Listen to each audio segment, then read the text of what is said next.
जय श्री कृष्ण। आप सभी को पुरुषोत्तम मास मलमास अधिक मास कृष्ण पक्ष एकादशी की ढेरों शुभकामनाएं। प्रिय भक्तों, आने वाली एकादशी इसे परमा एकादशी कहते हैं। आप जानते हैं इस एकादशी का व्रत 5 दिन का होता है। ये शास्त्रीय विधान है। पंचरात्रि व्रत किया जाता है इस एकादशी का, और वर्णन आता है कि जो पंचरात्रि व्रत करता है वो भगवान के साहित्य को प्राप्त करता है, उसे वह स्थान प्राप्त होता है जो देवताओं को भी प्राप्त नहीं हो पाता। भगवान श्री कृष्ण कहते हैं कि इस एकादशी का जो पंचरात्रि व्रत कर लेता है वो न केवल अपने वर्ण, अपने पूरे परिवार को लेकर विष्णु लोक में स्थापित होता है। इसी एकादशी का व्रत सबसे पहले कुबेर ने किया था, और इसी एकादशी के पुण्य के प्रभाव से वो धनपति कुबेर बने। उससे पहले वो धनपति कुबेर नहीं हुआ करते थे। उन्हें जो धनपति कुबेर का स्थान प्राप्त हुआ वो इस एकादशी के पुण्य के प्रभाव से ही हुआ। तो इस पूरे वीडियो में आज मैं आपको बताऊंगा कि इस एकादशी की महिमा क्या है, किस किस का उद्धार हुआ इस एकादशी के द्वारा। इसकी जो विधि है ये 2 प्रकार की। एक तो आप पंचरात्रि व्रत कर सकते हैं, उसका क्या नियम है, कैसे पंचरात्रि व्रत करना है, कब ये शुरू होगा और किस दिन पर समाप्त होगा। पंचरात्रियां रहेंगी तो कौन कौन सी रात्रि रहेंगी जिसमें आपको व्रत रखना है, क्या एकादशी से 5 दिन पहले है या एक दिन एकादशी के 5 दिन बाद में है, ये व्रत के नियम क्या है, विधि क्या है, और जो एक दिन का व्रत रखना चाहते हैं उन्हें कैसे इस नियम का पालन करना है, कैसे इस एकादशी का व्रत करना है, ये जानकारी प्रदान करूंगा। ये एकादशी है कब, इसके विषय में बताऊंगा। पूजा के लिए शुभ मुहूर्त क्या है ये बताऊंगा। साथ ही पारण करना है, इसके विषय में भी संपूर्ण जानकारी प्रदान करूंगा। तो इस प्रकार से इस आने वाली बड़ी महत्वपूर्ण एकादशी के विषय में संपूर्ण जानकारी शास्त्रीय आधार पर, पद्म पुराण में जो वर्णन आता है उसके आधार पर यहां मैं आपको प्रदान करने जानकारी चलना रहा हूं। आपसे निवेदन है कि वीडियो यदि थोड़ा सा भी उपयोगी लगे तो एक बार लाइक अवश्य कीजिएगा और जितना हो सके शेयर कीजिएगा, क्योंकि इस जानकारी की आवश्यकता सभी को है। ऐसी जानकारियां YouTube पर उपलब्ध ही नहीं है, तो आप अधिक से लोगों तक इन लहरारी देख सकता है। तो उस सत्ता किसका, अपने शास्त्रीय जानकारी को आप पहुंचाए जिससे सब लोग इसका लाभ ले पाए। चैनल पर नए हैं तो सब्सक्राइब करते जाइएगा, क्योंकि ये एक प्रतिष्ठित ज्योतिष संस्थान का चैनल है। यहाँ हम जो जानकारी देते हैं वो ज्योतिष शास्त्र और पंचांग पर आधारित होती है, क्योंकि दैव कृपा से हमारी 5 पीढ़ियां पांडित कर्म में बीती है। तो हमारे पास वो सभी पुराण हैं, पुस्तकें हैं जो आज विलुप्त की कगार पर है, और उन्हीं के माध्यम से हम सभी जानकारी आपके लिए प्रदान, तो आप इसका लाभ लीजिए।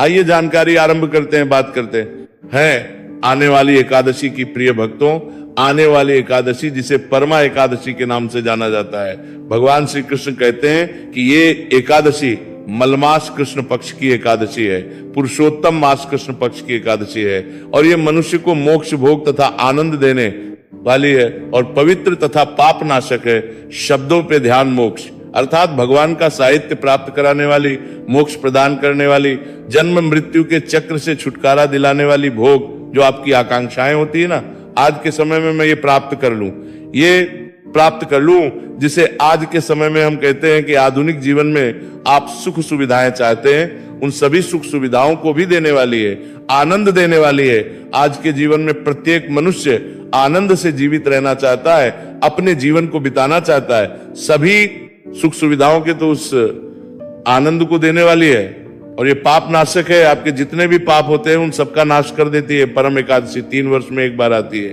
पर इसका पुण्य इतना अधिक है कि आपके जन्म जन्म के पापों का नाश कर देती है, और आपको वह सब कुछ दे देती है जिससे आपका जीवन सुखमय व्यतीत होता है। शर्त केवल एक है कि आप इस व्रत को पूरे नियम के साथ करें। मैं इसके नियम बताऊं, विधि बताऊं, उससे पहले संक्षेप में थोड़ी सी महिमा और बता देता हूं। भगवान कृष्ण कहते हैं, हे महाराज, युधिष्ठिर जब दोनों का कौंडिल्य ने ब्राह्मण पर कृपा की और इसकी व्रत की महिमा को बताया, तो वो कहते हैं कि ये सब दुखों और दारिद्र्य को नष्ट करने वाली है।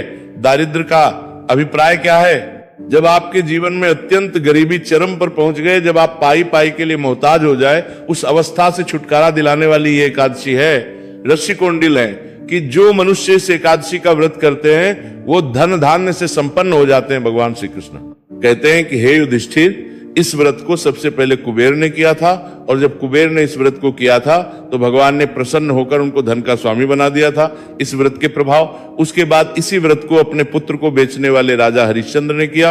राजा हरिश्चंद्र के अनेकों कथाएं आपने सुनी होंगी। उन्होंने अपने पुत्र को भी बेच दिया था, ये दशा आ गई थी उनकी, उनका राजपाट सब छीन गया था। तब राजा हरिश्चंद्र ने इस एकादशी का व्रत किया और इस एकादशी के व्रत के प्रभाव से उसने अपना पूरा खोया हुआ राज्य प्राप्त किया, ऐश्वर्य प्राप्त किया, अपनी स्त्री और पुत्र को पुनः प्राप्त कर लिया। तो ये आपके सभी दुखों का नाश करने वाली और आपकी मनोकामनाओं को पूर्ण करने वाली है।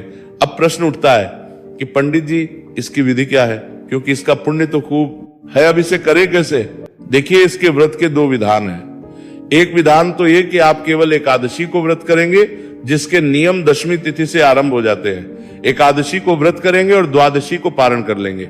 सामान्य विधि जो होती है जिससे कि आप अन्य एकादशी को करते हैं, बाकी इसमें कुछ अलग परिवर्तन है, वो मैं बता दूंगा कि दशमी के नियम क्या है, इसके एकादशी के नियम क्या है और द्वादशी के नियम क्या है, ये मैं आपको बताऊंगा।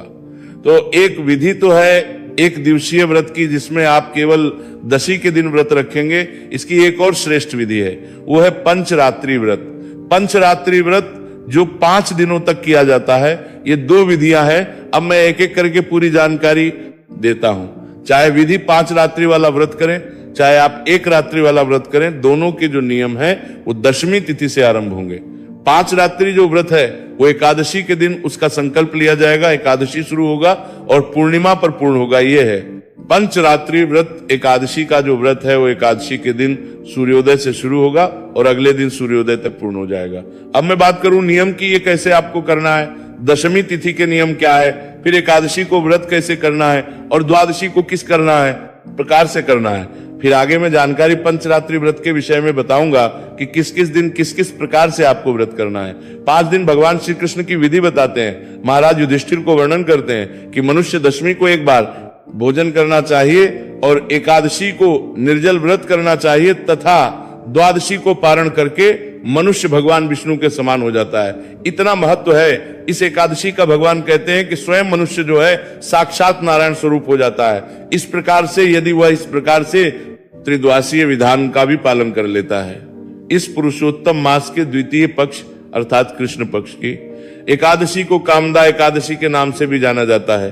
तो जो मनुष्य इस एकादशी का व्रत चाहता है उसे दशमी तिथि को 10 वस्तुओं का त्याग कहा गया है।